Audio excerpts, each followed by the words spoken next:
Okay, we're putting garage door weather stripping on. You close the garage door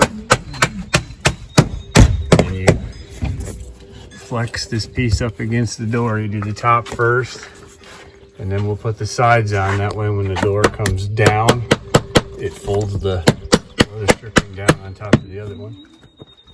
Oh, missed probably in the seam there. Yeah.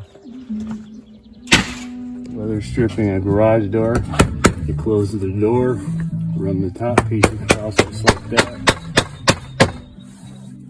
and then cut the side to length. Put that little miter on the flexible part of the weather stripping, and then you just push it against the door and nail it down.